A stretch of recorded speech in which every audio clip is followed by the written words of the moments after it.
Hi friends, അസ്സലാമു അലൈക്കും. Welcome back. പുതിയ വീഡിയോയിലേക്ക് എല്ലാവർക്കും സ്വാഗതം. അപ്പോൾ ഇന്നത്തെ വീഡിയോ എന്ന് പറഞ്ഞാൽ ഒരു ഫാമിലി ഗെറ്റ് ടുഗദറിൻ്റെ വീഡിയോ കേട്ടോ.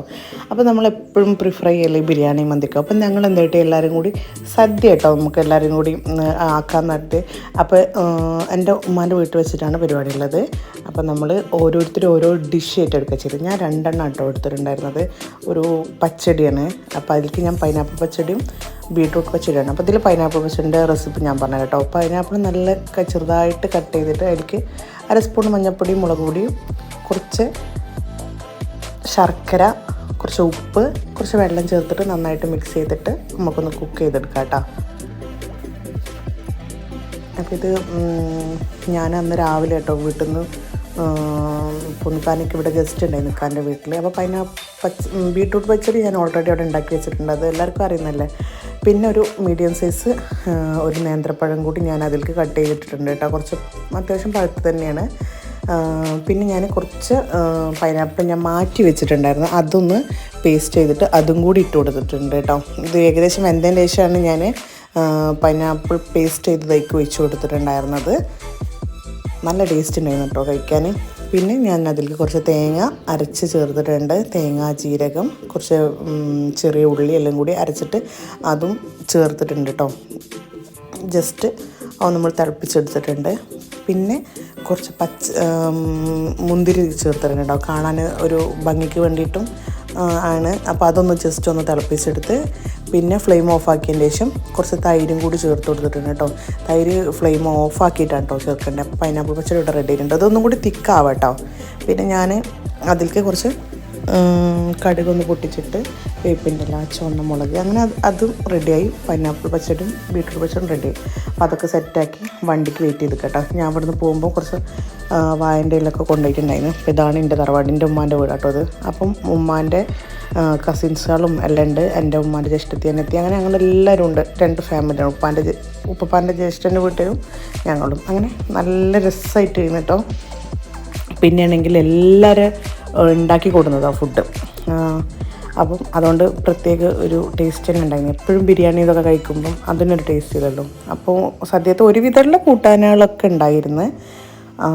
അപ്പോൾ നല്ലൊരു അടിപൊളി ഒരു ഫാമിലി ഗെറ്റ് ടുഗദർ ആയിരുന്നു കേട്ടോ. ഇത് കുറേ ഞാൻ വീഡിയോ എടുത്ത് വെച്ചിട്ട്. നല്ല ചെറുപയർ പായസമൊക്കെ ഉണ്ടായിരുന്നു. നല്ലൊരു വൈബായിരുന്നു. അപ്പം നമ്മൾ ഫാമിലികളൊക്കെ ഇങ്ങനെ കൂടുമ്പോൾ ഒരു രസമാണല്ലോ. അപ്പോൾ എല്ലാവരും കേട്ടോ നമ്മൾ ഫുഡ് കഴിക്കാൻ വേണ്ടിയിട്ട്, കാരണം അകത്ത് എല്ലാവരും കൂടി ഇരിക്കാൻ വേണ്ടിയിട്ടുള്ളൊരു ഇതുണ്ടാവില്ലേ. അപ്പം നമ്മൾ പുറത്താട്ടോ ഇരുന്നിട്ടുണ്ടായിരുന്നത്. നല്ല വായൻ്റെ ഇലയിലൊക്കെ ചോറ് ഞാൻ ഒരു 10-60 വായൻ്റെ ഇല ഞാൻ വീട്ടിൽ തന്നെ കൊണ്ടുവന്നിട്ടുണ്ടായിരുന്നു. പിന്നെ അവിടെയും കുറച്ച് ഉണ്ടായിരുന്നു. അങ്ങനെ നല്ല രസമായിരുന്നു. അപ്പുറം വായൻ്റെ ഇല കഴുകിയിട്ട് കൊണ്ടുവരുന്നുണ്ട്. കുറേ 2-3 സെറ്റായിട്ട് നമ്മൾ ഇരുന്നിട്ടുണ്ടായിരുന്നു കേട്ടോ. കാരണം എല്ലാവരും ഒരു 10-70 ആളുടെ അടുത്ത് നമ്മൾ 2 ഫാമിലി തന്നെ ഉണ്ടായിരുന്നു. കുട്ടികൾക്കൊക്കെ ഭയങ്കര രസമായിരുന്നു. അവർക്കൊരു പുതിയൊരു അനുഭവമാണ് നമ്മൾ ഫാമിലി ഇങ്ങനെ കൂടുമ്പോൾ. മറ്റേതൊരു കല്യാണം അല്ലെങ്കിൽ എന്തെങ്കിലും ഫംഗ്ഷനൊക്കെ വരുമ്പോൾ എല്ലാവരും കൂടുക. അപ്പോൾ നല്ല വൈബായിരുന്നു. അപ്പോൾ വീഡിയോസൊക്കെ നിങ്ങൾ കണ്ടോക്കിട്ടോ.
പറയൂ ഏതൊക്കെ കൂടുതൽ രസമുള്ളത് ഇതിന് പറയും ഞാൻ ഉണ്ടാക്കി തരും.